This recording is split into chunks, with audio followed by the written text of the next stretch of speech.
Hello ಎಲ್ರಿಗೂ. ನಮ್ಮ ಅತ್ತೆಯವರು ಊರಿಂದ ಬರಬೇಕಾರೆ ಈ ಹಣ್ಣಾಗಿರೋ ಐಸ್ ಆ್ಯಪಲ್ನ ತೊಗೊಂಡು ಬಂದಿದ್ದಾರೆ. ಅದರಿಂದ ಗುಜ್ಜನ್ನು ತೆಗೆದು ಒಂದು ರೆಸಿಪಿ ಮಾಡ್ಬೋದು ಅಂತ ತೋರಿಸ್ಕೊಡ್ತಿದ್ದಾರೆ. ಸೊ ಅದನ್ನು ನಾನು ನಿಮ್ಗೆ ತಿಳಿಸ್ಕೊಡ್ತೀನಿ.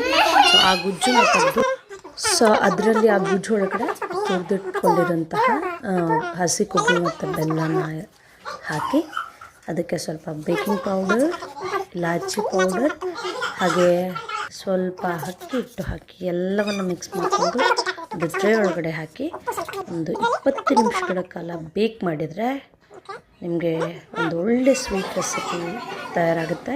ಇದು ಆರೋಗ್ಯದ ದೃಷ್ಟಿಯಿಂದ ನೋಡಿದ್ರೂ ತುಂಬ ಒಳ್ಳೆಯದು ಅಂತ ಹೇಳ್ತಾರೆ.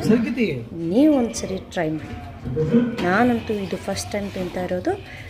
ನೀವು ಟ್ರೈ ಮಾಡಿ ಹೇಗಿದೆ ಅಂತ ಹೇಳಿ. Thank you.